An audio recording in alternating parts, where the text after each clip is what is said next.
Hello friends, Radhe Radhe, Shri शिवाय नमस्तुभ्यम। और आज है महालक्ष्मी पूजा वाला दिन। तो मैं नहा धो के आई हूँ और भगवान के बर्तन चमका रही हूँ, मतलब धो रही हूँ।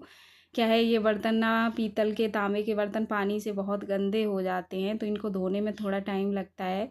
तो मैं उनको मांज के धो रही हूँ और धो के बस मैं बच्चा खड़ा है मेरा, तो उसको दिखा रही हूँ कि देखो मैंने बर्तन चमका दिए और मैं पानी लेके जा रही हूँ। एक्चुअली ये ब्लॉग तो महालक्ष्मी वाले दिन का है, बट मैं एक दिन बाद डाल रही हूँ क्योंकि मेरे यहाँ लाइट नहीं थी, तो मेरा फ़ोन चार्ज नहीं था, इसलिए मैं डाल नहीं पाई। उसके लिए प्लीज़ आप लोग मुझे माफ़ कर देना।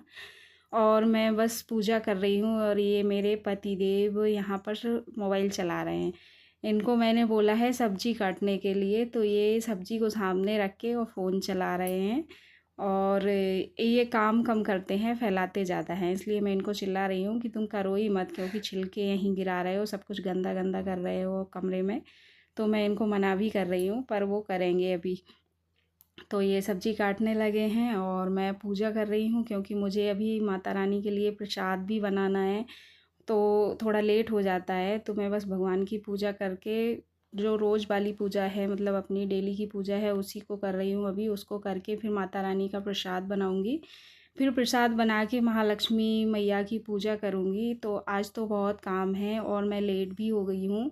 थोड़ा सुबह से काम ज़्यादा हो गया था साफ़ सफाई का, तो मैं लेट हो गई हूँ, इसलिए जल्दी जल्दी सोच रही हूँ कि काम निपट जाए। तो मैं यहाँ बस भगवान की आरती करके आगे की पूजा करूँगी। अभी भोले बाबा की भी पूजा करना है मुझे, और थोड़ा बैठ के पाठ कर लेती हूँ।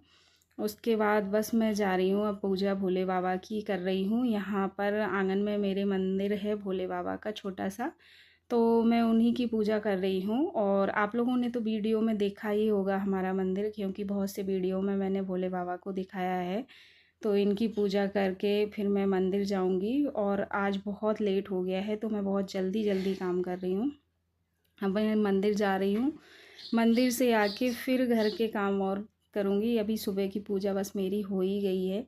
अब मैं माता रानी का प्रसाद बनाने की तैयारी करती हूँ। जब तक ये लोग सब्ज़ी काट रहे हैं, तो मैं माता रानी का प्रसाद बनाने के लिए बैठ गई हूँ। और हमारे यहाँ तो महालक्ष्मी की पूजा में ना इन्हीं चीज़ों का, मतलब बेसन का और मीठे आटे का सामान बनता है। तो ये महालक्ष्मी मैया के भी जेवर बना रहे हैं। हमारे यहाँ ऐसे ही बनते हैं। आप लोगों के यहाँ कैसे बनते हैं, प्लीज़ आप लोग कमेंट्स में बताना। और ये क्या बोलते हैं, ये शोरा सत्रा बोलते हैं इनको, हमारे यहाँ यही सब बनते हैं। और ये माता रानी के लिए आसें बना रहे हैं। तो मेरे ससुराल में और मेरे मायके में दोनों जगह आसें भी बनती हैं और ये सब बनता है, तो मैं यही बनाती हूँ। पर यहाँ ग्वालियर में तो थोड़ा अलग तरीके से प्रसाद बनता है, पर मैं यही बनाती हूँ क्योंकि मुझे कभी कभी घर भी जाना होता है, घर पे पूजा करते हैं तो यही सब बनाना पड़ता है। तो फिर मैं यहाँ भी यही सब बना लेती हूँ, बार बार चेंज नहीं करती हूँ। तो बस जब तक मेरा प्रसाद बन ही गया है और मैं पूजा के लिए यहाँ आ गई हूँ, माता रानी की पूजा करने लगी हूँ। और मैं खाना भी बना के आई हूँ, क्योंकि मैं पूजा करने में ये लोग मुझसे खाने आने का बोल रहे हैं, डिस्टर्ब होता है, इसलिए मैं पहले इनका काम करके आई हूँ, तब मैंने पूजा किया है। वैसे भी महालक्ष्मी मैया की पूजा तो 12 बजे के बाद ही होती है, तो मुझे लगभग 1 बज गया है। बस मेरी पूजा भी हो गई है। और महालक्ष्मी मैया सब पर अपना आशीर्वाद बनाए रखें, ऐसी कामना करती हूँ माता रानी से। और मेरी पूजा हो गई है। मिलते हैं अगले ब्लॉग में, जब तक के लिए फ्रेंड्स राधे राधे। इस ब्लॉग में जो भी गलतियाँ हुई हों वो आप कमेंट्स में ज़रूर बताइएगा, मैं उन्हें सुधारने का पूरा प्रयास करूँगी।